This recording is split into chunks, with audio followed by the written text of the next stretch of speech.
Hi friends, అందరికీ నమస్తే. Welcome back to my channel.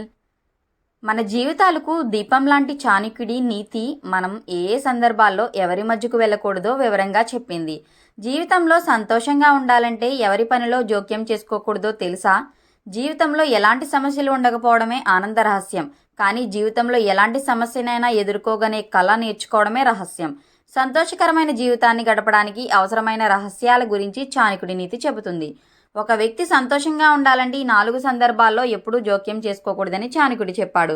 మనం ఏ సందర్భాల్లో జోక్యం చేసుకోకూడదో తెలుసా? జ్ఞానుల మధ్య జోక్యం చేసుకోకండి. ఆచార్య చాణక్యుడు చెప్పిన ప్రకారం ఇద్దరు జ్ఞానులు ఒకరితో ఒకరు మాట్లాడుకుంటున్నప్పుడు ఎవరు వారిని అడ్డుకోకూడదు. అలా చేస్తే వారి పనికి ఆటంకం కలుగుతుంది. దీనినే మూర్ఖత్వం అంటారు. తెలివైన వ్యక్తి ఎప్పుడు ఇలా చేయడు. అలాంటప్పుడు వాళ్ళ మధ్యకి వెళితే వారు నిన్ను మూర్ఖుడని అనుకుంటారు. ఇది మీ గౌరవ ప్రతిష్టలను దెబ్బతీస్తుంది. కాబట్టి జాగ్రత్తగా ఉండండి. భార్యాభర్తల మధ్యకు వెళ్ళవద్దు. భార్యాభర్తలు జీవితరథానికి 2 చక్రాలు అని చాణక్యుడు తన చాణక్య నీతిలో చెప్పాడు.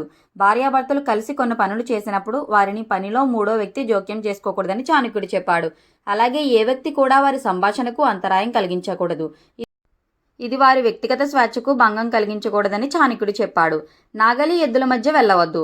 నాగలి ఎద్దులు కలిసి వెళ్తున్నప్పుడు మీరు వాటి మధ్యలోకి వెళ్ళి తప్పు చేయకూడదు.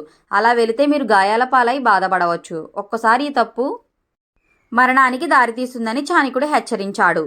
యజ్ఞం పండితుల మధ్యకు వెళ్ళవద్దు. అగ్నిగుండం దగ్గర పూజారి లేదా వేద పండితులు కూర్చున్నప్పుడు ఎవరూ వారి మధ్యకు వెళ్ళకూడదు. ఇలా చేయడం వల్ల వారి పూజలో ఆటంకాలు ఏర్పడి హావన యాగానికి ఆటంకం కలుగుతుంది. దీనివల్ల అలా మధ్యలోకి వెళ్ళిన వ్యక్తి పాపంలో పాలుపంచుకుంటాడని చాణక్యుడు చెప్పాడు. ఆచార్య చాణక్యుడి ప్రకారం ఒక వ్యక్తిపై 4 సందర్భాల్లో లేదా అలాంటి వ్యక్తుల జీవితాలలో ఎప్పుడూ జోక్యం చేసుకోకూడదు. అలా కాకుండా జోక్యం చేసుకుంటే ఒక వ్యక్తి మరణం లేదా నాశనానికి దారితీస్తుంది. కాబట్టి జాగ్రత్తగా ఉండండి. Thanks for watching. Please subscribe to my channel. Don't forget like, share, comment.